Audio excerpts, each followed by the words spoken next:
না এখন সক্ষম কিনা এই প্রশ্নের উত্তর হচ্ছে যে সক্ষম পরীক্ষা দিলে তখন বোঝা যাবে সক্ষম কিনা। প্রাতিষ্ঠানিক কাঠামো তো আছে, অবয়ব আছে। এখন নির্বাচনটা একটা তো শুধু কারিগরি বিষয় নয়, এটা হচ্ছে যে আপনার যারা নির্বাচনে অংশগ্রহণ করবেন তাদেরকে তাদের সাথে বসে একটা তৈরি করা। কিন্তু নির্বাচন আপনি যেটা বললেন এখনো অনিশ্চয়তা কাটছে না কেন? কাটছে না এই জন্য যে আসলে নির্বাচন নিয়ে দৃষ্টিভঙ্গিগুলো কি। কিছু আছে যে যেগুলো বলা হচ্ছে, আবার কিছু হচ্ছে যে হয়তো বলা হচ্ছে না।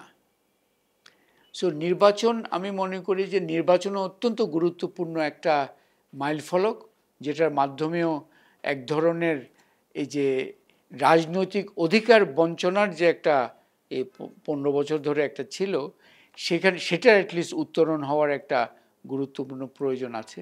কিন্তু যারা নির্বাচনী প্রতিযোগী তারাও কিন্তু মনে রাখতে হবে যে বৃহত্তর আকাঙ্ক্ষা কিন্তু জন আকাঙ্ক্ষা আছে। নির্বাচনটা অবশ্যই প্রয়োজন এবং তার জন্য এই যে অনিশ্চয়তার কথা আপনি যেটা বলছেন, সে অনিশ্চয়তা হচ্ছে যে অ্যাকচুয়ালি যারা রাজনৈতিক নির্বাচনী মাঠে অংশগ্রহণকারী যে শক্তিগুলো, তাদের বিভিন্ন ক্যালকুলেশনস আমরা যতদূর বুঝতে পারছি যে ঠিক পরিষ্কার নয় যে কার কি ক্যালকুলেশন, কোনটা নিয়ে তারা কোন বক্তব্য রাখছেন। এবং অন্তর্বর্তীকালীন সরকারও সেখানে খুব জোরালোভাবে এই অনিশ্চয়তাটা দূর করার জন্য খুব সবল এবং সুনির্দিষ্ট কোনো বয়ান তৈরি করেননি, যার ফলে মানুষ বলবে যে না ঠিক আছে, সময় আছে, এর মধ্যে হবে।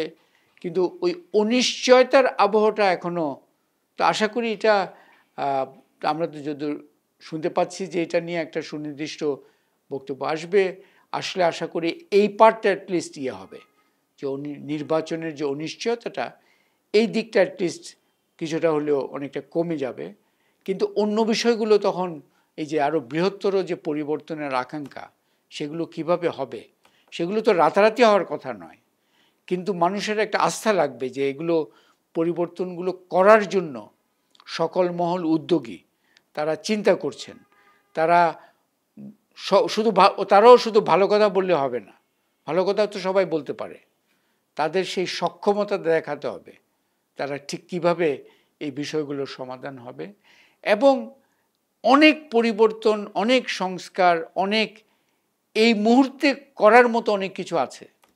আপনি প্রধান শিক্ষক, বিশাল একটা গ্রুপ, ভ্যাকেন্সি পজিশন, প্রাথমিক স্বাস্থ্যে বিশাল ভ্যাকেন্সি, পরিসংখ্যান কর্মকর্তা বিশাল ভ্যাকেন্সি। এগুলোর জন্য তো বসে থাকার দরকার নাই, এগুলো তো কালকে আপনি সমাধান করতে পারেন। এগুলো করলে মাঠ বাস্তবতা এক ধরনের পরিবর্তন হবে। তো আমি বলছি যে এই যে পরিবর্তনের বিষয়টা হচ্ছে একটা চলমান প্রক্রিয়া, আরেকটা হচ্ছে যে বৃহত্তর দৃষ্টিভঙ্গিগুলো সংহত করার বিষয়, আরেকটা হচ্ছে যে কিছুটা একটা রোড ম্যাপের মাধ্যমে সেগুলোকে মাইলফলকগুলো তৈরি করা, চিহ্নিত করা এবং বাস্তবায়ন করা।